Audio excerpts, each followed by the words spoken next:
Assalamualaikum warahmatullahi wabarakatuh. Apa kabar sobat sekalian? Semoga baik-baik saja. Jumpa lagi di channel Delgo. Kali ini kita akan membahas info kesehatan yang ada di sekitar kita, yaitu tentang 4 kelompok orang yang rentan terinfeksi COVID-19 varian baru.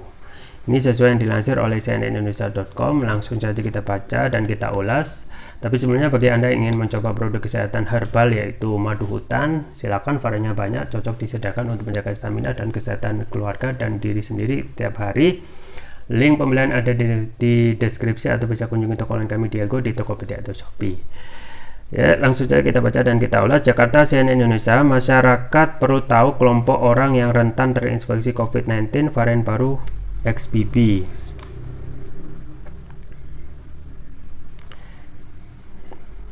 Sebab varian virus ini menyebar dengan cepat di masyarakat sejak penemuan kasus pertama yang diumumkan pada 22 Oktober 2022. Bahkan Kementerian Kesehatan menyebut penularan COVID-19 varian XBB yang menjadi biang kerok peningkatan jumlah kasus harian di Indonesia dalam beberapa waktu terakhir. Per Selasa 22 November, jumlah kasus harian COVID-19 bertambah 7.644 kasus sehingga mencapai 6,62 juta kasus sejak penemuan pertama pada 2 Maret 2020.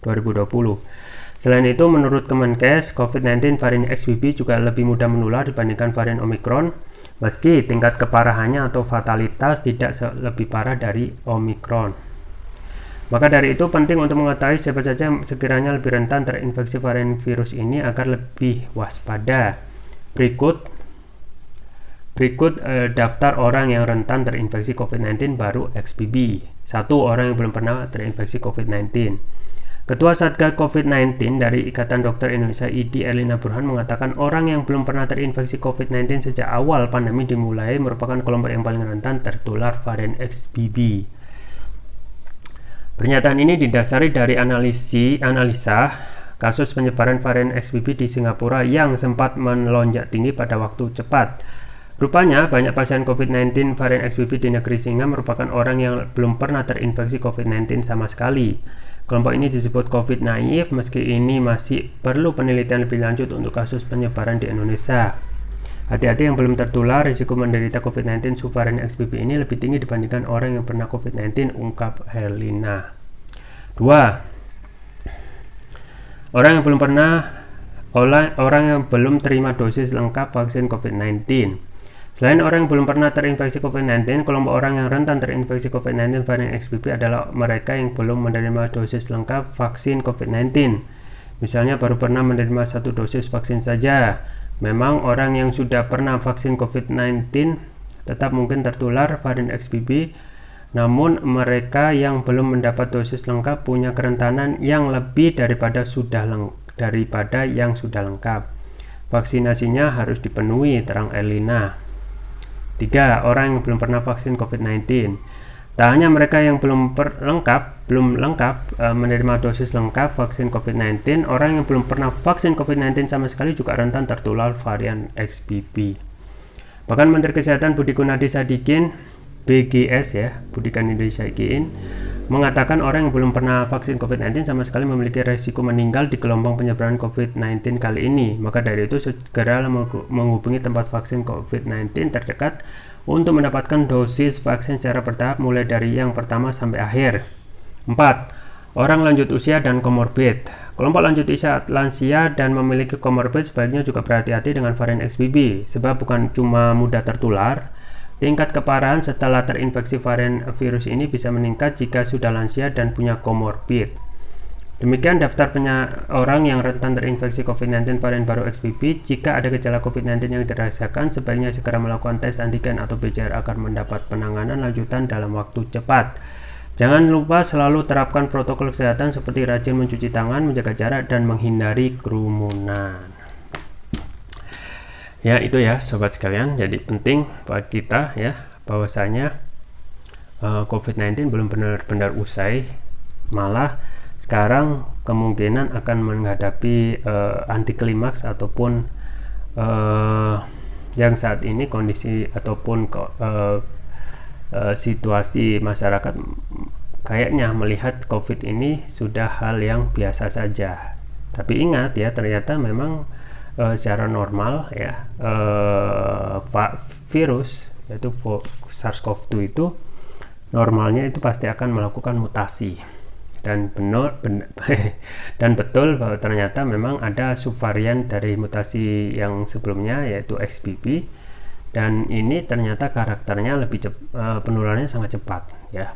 Pertama, penularannya sangat cepat. Yang kedua, hal yang bagusnya ya, untuk fatalitas atau kematian itu tidak begitu parah, artinya masih bisa kita menghela nafas dengan lega. Tapi ingat bahwasanya untuk kasus harian ya, kasus harian itu benar-benar harus kita waspadai, mengingat untuk akhir-akhir ini kita mendengar dan untuk berita ini juga sudah menyampaikan kasus harian itu sangat mengkhawatirkan ya, hampir 7.000 kasus per hari, dan itu pun yang tercatat. Yang tidak tercatat atau yang tidak melaporkan atau yang tidak datang ke pusat kesehatan itu pasti banyak, mengingat saat ini juga musim hujan, musim yang sangat orang mudah sekali rentan terkena ataupun sangat sekali cepat sekali sakit dengan kondisi yang dingin dan juga udara yang dingin juga. Tetapi hal yang paling penting terhadap 4 kelompok orang yang rentan terinfeksi ini ya harus kita waspadai. Yang pertama, atau wajib kita waspadai untuk supaya tidak kita ya tertular, yaitu diri kita sendiri dan keluarga dan orang terdekat kita. Yang paling rentan pertama ya, yang belum terinfeksi COVID. Jadi COVID yang sudah 3 tahun itu ternyata ada juga orang yang tidak pernah kena COVID. Nah, ini sangat rentan sekali ya dengan adanya mutasi dari COVID-19 yang sudah termutasi menjadi varian XBB. Belum BN1 itu memang belum masuk, tetapi bisa saja sudah, meskipun kemungkinan belum tercatat, mengingat persebaran manusia, mobilitas manusia yang sangat tinggi, itu sangat mungkin sekali varian atau subvarian baru itu masuk ya, yaitu BN1.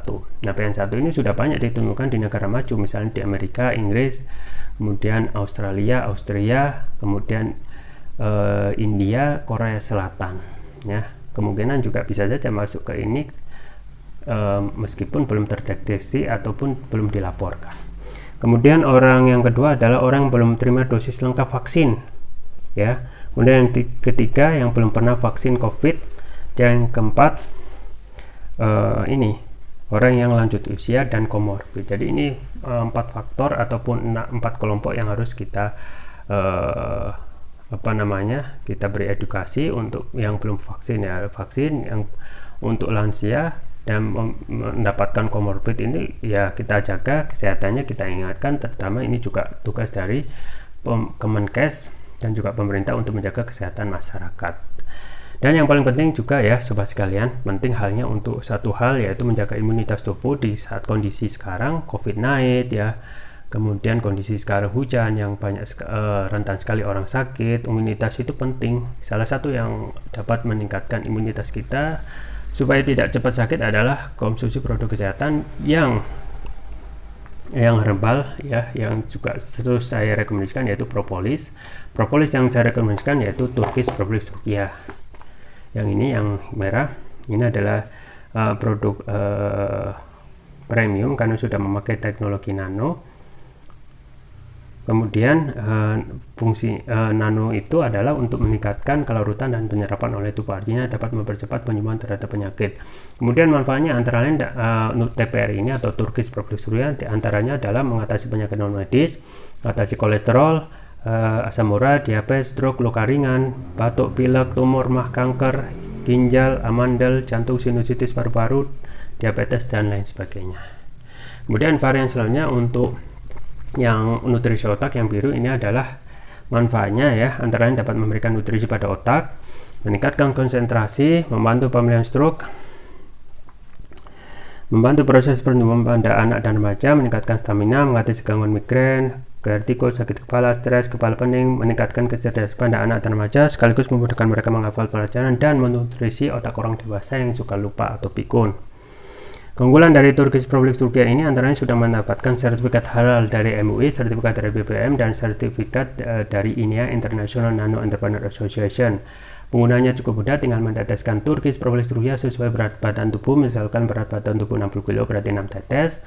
Dikonsumsi 2 kali, untuk terapi berat bisa 3 kali pagi, siang, dan malam. Jangan lupa untuk selalu menjaga kesehatan, imunitas tubuh dengan konsumsi rutin Turkish Public Turkiya, atau bisa juga konsumsi produk herbal kami yang lain, yaitu madu hutan yang manfaatnya luar biasa ya, berbeda dengan madu biasa. Variannya juga banyak, diantaranya madu hutan Riau, Flores, dan semua link pembelian ada di deskripsi, atau bisa kunjungi toko online kami di Dielko, di Tokopedia atau Shopee. Itu saja yang bisa saya sampaikan, semoga bermanfaat. Jangan lupa like, share, dan subscribe. Sampai jumpa lagi. Wassalamualaikum warahmatullahi wabarakatuh.